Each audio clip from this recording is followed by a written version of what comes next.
البدء الكافي هو أن يبدأ القارئ بجملة لا تتعلق بما قبلها من حيث الإعراب، لكن تتعلق بما قبلها من حيث المعنى. في نفس موضوع قصة نوح، لما يقول سيدنا نوح مثلا إني أخاف عليكم، عم يكلم قومه، إني أخاف عليكم عذاب يوم أليم. انتهى كلام سيدنا نوح. فقال الملأ الذين كفروا من قومه. فقال الملأ، لما نقول فقال الملأ الذين كفروا، هذا البدء هل له علاقة؟ فقال الملأ الذين كفروا، هل هذه الجملة لها علاقة بما قبلها من حيث الإعراب؟ ما في علاقة، لكن لها علاقة من حيث المعنى، لأنها تتكلم عن الموضوع ذاته، وهو سيدنا نوح وقومه والجدال الذي كان بينهما في موضوع الله عز وجل ووجوده وطاعته. إذن البدء الكافي نستطيع أن نعرفه فنقول هو البدء بكلمة قرآنية بينها وبين ما قبلها تعلق معنوي لا لفظي. هل يفعل هذا؟ نعم يفعل هذا. البدء الإضافي الكافي كلنا يفعله. أغلب البدوء التي نبدأ بها تكون بدءا كافيا، يعني في تعلق معنوي مع الموضوع الذي يعني يتكلم فيه، لكن ما في تعلق من حيث الإعراب. هذا كثير جدا موجود في التلاوة، البدء الإضافي الكافي. نرى تعريفه على اللوحة التالية.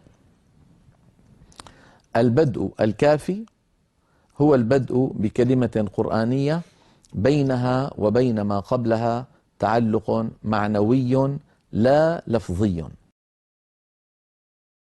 نحو قوله تعالى طبعا على لسان نوح عليه السلام في سورة هود: إني أخاف عليكم عذاب يوم أليم،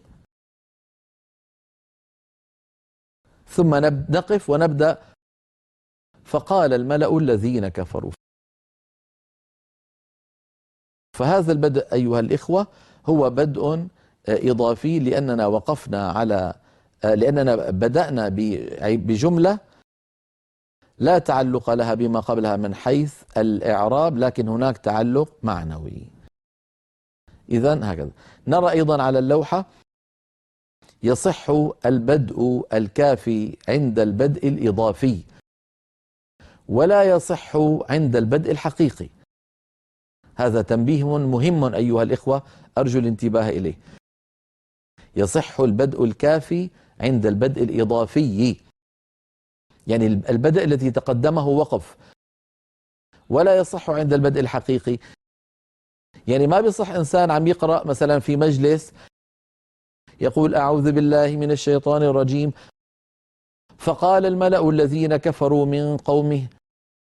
طب فقال الملأ الذين كفروا من قومه، من هم هؤلاء؟ من هؤلاء القوم؟ والكلام عن من؟ هذا كله يجعل السامع لا يعرف.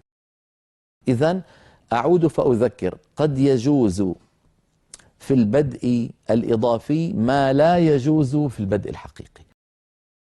البدء الحقيقي لابد أن يكون بموضوع متكامل، أما البدء بموضوع يعني من وسطه لكن بجملة كاملة لا تعلق لها من حيث الإعراب، هذا يصح في البدء الإضافي ولا يصح في البدء الحقيقي. فلينتبه إلى هذا الأمر.